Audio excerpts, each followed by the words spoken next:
दोस्तों, आज हमारे पास रिपेयरिंग के लिए ये एसी की पीसीबी आई है, एयर कंडीशनर की। रिपेयरिंग चाहे इन्वर्टर की हो, स्टेबलाइज़र की हो, वॉशिंग मशीन की हो, एयर कंडीशनर की हो, उनका बेसिक लगभग सेम रहता है। बहुत ज़्यादा उनकी रिपेयरिंग में फ़र्क रहता नहीं है।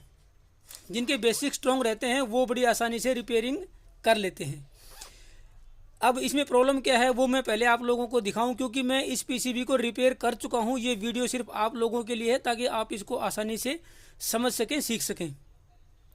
प्रॉब्लम क्या है इसमें कि जैसे ही हम इसको कनेक्ट करते हैं, यहाँ पे डिस्प्ले भी आता है और ये कुछ सेकंड के लिए चलती भी है, कुछ समय के लिए। अभी देखिए हमने इसको कनेक्ट कर दिया है और ये ऑन हो गई है।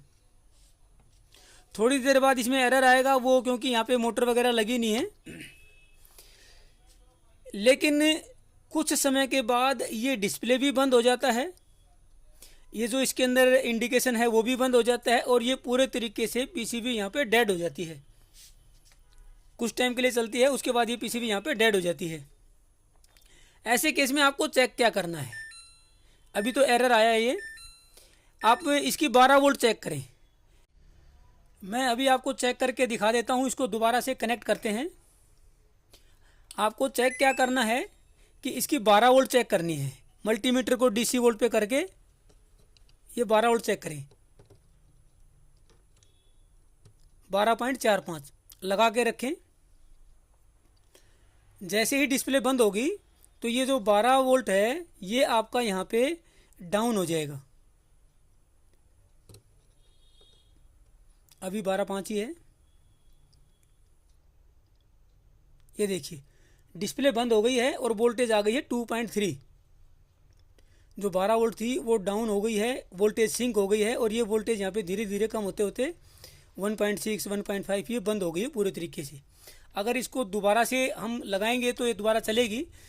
लेकिन क्या है कि अभी मैं इसको यहाँ पे चेक करूँगा तो इसकी जो आईसी है जिसका नंबर है टॉप 253, ये आईसी यहाँ पे हीट हो रही है। इसको दोबारा से निकाल के मैं चेक करवा देता हूँ। हमने इसको निकाल दिया है। अब इसको थोड़ा सा अगर हम थोड़ा समय देंगे इसको, ताकि ये दोबारा से कूल हो जाए, ठंडी हो जाए, तो ये आईसी फिर से चलने लगेगी और 12 वोल्ट फिर से आ जाएगी और ये फिर से ऑपरेट हो जाएगा और फिर से ये चलने लगेगी। यानी कि ये आईसी यहाँ पे गर्म हो रही है, 12 वोल्ट बन रही है। इसका मतलब ये है कि इस आईसी ने काम तो किया है, स्विचिंग तो की है, लेकिन इसमें मल फंक्शनिंग है, इसके कुछ ना कुछ इसमें प्रॉब्लम है अंदर कंपोनेंट्स के अंदर इंटरनली। तो वो हीट होके यहाँ पे ये ओवर हीट के उसमें जाके बंद हो जाती है। अगर कुछ 15-20 सेकंड का अगर आप टाइम देंगे तो ये जो आईसी है ये वापस आपकी ठंडी हो जाएगी और कूल होने पे ये दोबारा से आपका यहाँ पे काम करने लगेगी। 12 वोल्ट यहाँ पे बन रही है, इसका मतलब आईसी ने काम किया है, लेकिन इंटरनली इसके अंदर कुछ कंपोनेंट शॉर्ट हुए हैं जिसकी वजह से ये गर्म होके यहाँ पे ओवर टेम्परेचर प्रोटेक्शन पे जाके ये बंद हो जाती है। ये आईसी ओवर टेम्परेचर के प्रोटेक्शन पे जाके बंद हो जाती है। जैसे ही दोबारा से कुछ समय दे के इसको दोबारा से ऑन करेंगे तो ये आपका फिर से ऑन हो जाएगी। मैं करके दिखाता हूँ। अभी दोबारा से ऑन हो गई है। फिर से यहाँ पे आपको 12 वोल्ट पूरी मिलेगी। डिस्प्ले भी देखते रहें, 12.46।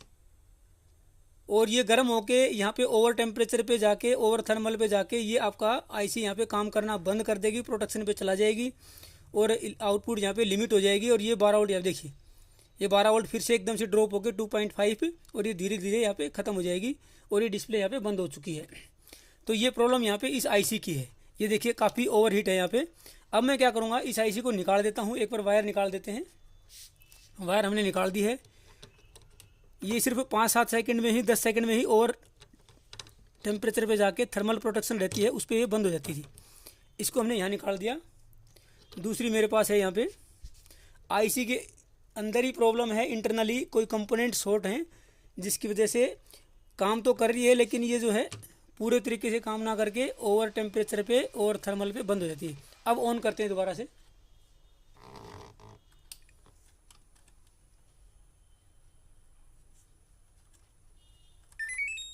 अब ये ऑन हो गई। देखिए आईसी हमने चेंज कर दी है, टॉप 253 ये आईसी है जो कि स्विचिंग करती है यहाँ पे। अब वोल्टेज में चेक करवा देता हूँ आपको।